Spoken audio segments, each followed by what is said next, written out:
पाकिस्तान इन दिनों चौतरफा मुसीबतों से घिरा है, चाहे वो आर्थिक स्तर पर हो। हम जानते हैं कि पाकिस्तान की इकोनॉमी की क्या हालत है, चाहे वो राजनीतिक सामरिक स्तर पर हो। हम जानते हैं कि अंतर्राष्ट्रीय मंच पर पाकिस्तान की क्या हैसियत बची है, या फिर पाकिस्तान के अंदरूनी हालात, कट्टरवाद, कट्टरपंथ या फिर महंगाई जैसे मामले। हर एक तरह से पाकिस्तान अलग अलग मुसीबतों से घिरा हुआ है। लेकिन जिस डिजास्टर की चर्चा आज हम करने वाले हैं वो बेहद हटके है। वो पाकिस्तान की कलेक्टिव सोसाइटी से जुड़ा हुआ है। दरअसल हाल ही में पाकिस्तान में एक नई स्टडी सामने आई है, जिसके मुताबिक पाकिस्तान के सामने एक बड़ा चैलेंज खड़ा हो गया है पाकिस्तान की सोसाइटी के हवाले से। ये चैलेंज क्या है? दरअसल ये चैलेंज है कॉन्सेग्विनियस मैरिजेस का।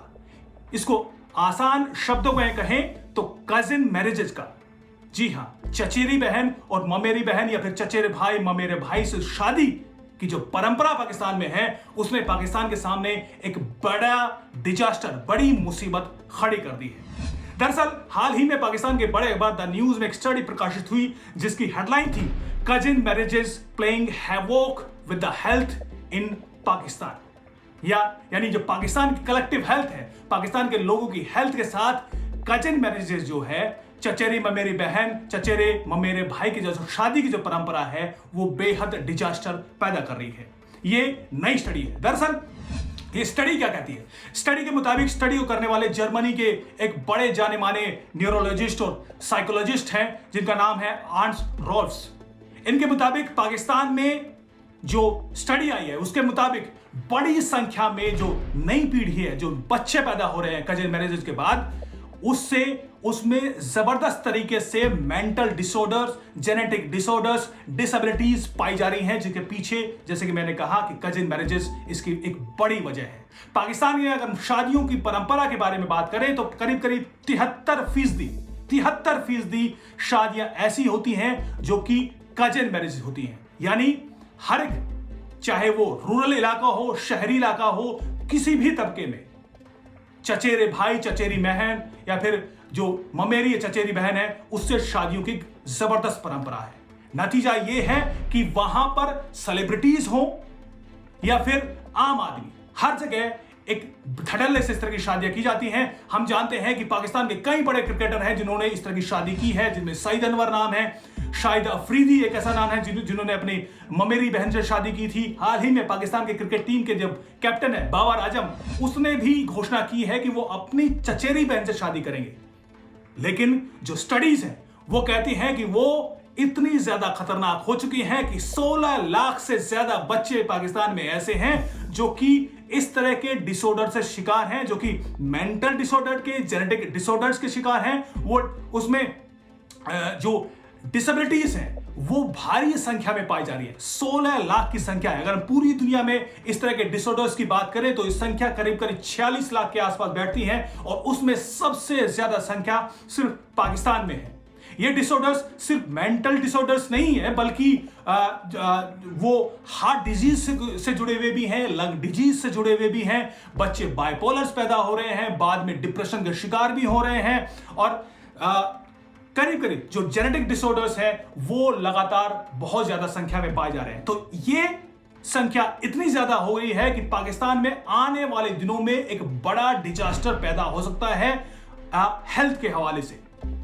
लेकिन इस तरह की स्टडीज पहले भी होती रही हैं और हाल की स्टडी ने भी इसी तरफ इशारा किया है। लेकिन अगर सरकार की तरफ देखें तो सरकार इस तरफ कहीं भी चेतती कतई नजर नहीं आती है। अब लगातार कोशिश इस तरह होती रहती है कि लोगों को वहां जागरूक किया जाए। अलग अलग जो संगठन, अंतर्राष्ट्रीय संगठन है, वो कोशिश करते हैं, लेकिन हमेशा धार्मिक मामलों के चलते इस तरह के मामलों को दबा दिया जाता है। हम जानते हैं कि इस्लाम में कजिन मैरिजेस को पूरी तरह से छूट है, उन्हें इजाजत है।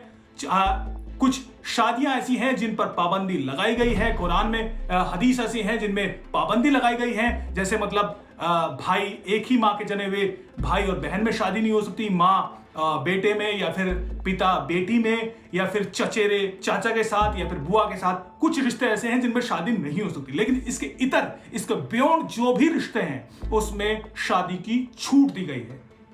हालांकि यह कोई अनिवार्य शर्त नहीं है। इसी वजह से बहुत सारे इस्लामिक मुल्क ऐसे हैं जहां पर इन कजिन मैरिजेस में हमेशा कुछ न कुछ पाबंदी तो नहीं लगाई गई है, लेकिन इससे बचने की सलाह दी जाती है। उसके पीछे एक ही वजह है, जेनेटिक डिसऑर्डर्स। हम जानते हैं कि भारत में लंबे समय से इस तरह की शादी की कोई परंपरा देखने को नहीं मिलती। उसके पीछे भी यही वजह है, साइंटिफिक वजह है।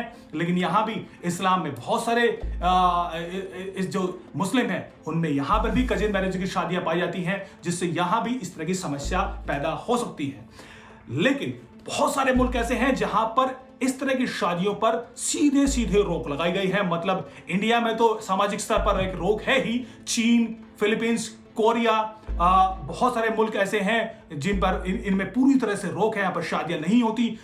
यूएस में भी अगर 52 स्टेट है, 52 में से 24 स्टेट ऐसे हैं जहां पर कानूनी तौर पर कजिन मैरिजेस पर पाबंदी लगाई गई है। लेकिन इस्लामिक मुल्क है, इस्लामिक जमहूरिया पाकिस्तान, वहां पर इस तरह की कोई पाबंदी नहीं है। वहां पर जैसे कि मैंने आंकड़ों में बताया कि 73% से ज्यादा शादियां कजिन मैरिजेस होती हैं, और रूरल इलाके में तो ये 9 में से 10 में से 9 शादियां ऐसी होती, सीधे सीधे 90% से ज्यादा शादियां ऐसी हैं जो कि हमेशा कजिन मैरिजेस ही होती हैं। उसके पीछे सामाजिक वजह है, इस्लामिक परंपरा तो है ही, क्योंकि आमतौर पर संपत्ति का बंटवारा नहीं करना होता। बच्चे एक दूसरे को जानते हैं, परिवार एक दूसरे जानते हैं, स्टेबिलिटी लगातार रहती है। ये भी कहा जाता है कि इससे जो डिवोर्स है वो बेहद कम होते हैं और उसकी संभावनाएं भी कम हो जाती है। अलग अलग रीजन हो सकते हैं, लेकिन अब नतीजा ये हो गया है जिसकी तरफ इशारा स्टडीज कर रही हैं कि ये इस कदर बदतर हालात पैदा कर दिए हैं पाकिस्तान में कि आने वाले दिनों में ये सबसे ज्यादा बड़ी मुसीबत बनकर पैदा होगी अगर सरकार ने इस ओर ध्यान दिया, या अगर नहीं दिया तो। हम जानते हैं कि जो हालात, जो कट्टरपंथ लगातार में पाकिस्तान में धीरे धीरे एक विशालकाय रूप में बढ़ रहा है, ऐसे हालात में इस तरह के मामलों में सरकार पढ़ भी नहीं सकती। तो आने वाले दिनों में संभव है कि कजिन मैरिजेस के चलते नई पीढ़ियों में जो डिसऑर्डर की मैंने बात की, मेंटल डिसेबिलिटीज की बात की, वो बहुत ज्यादा संख्या में देखने को मिलेगी और इसका नतीजा पाकिस्तान को भुगतना होगा। बहरहाल आगे देखिए होता है क्या। नमस्कार।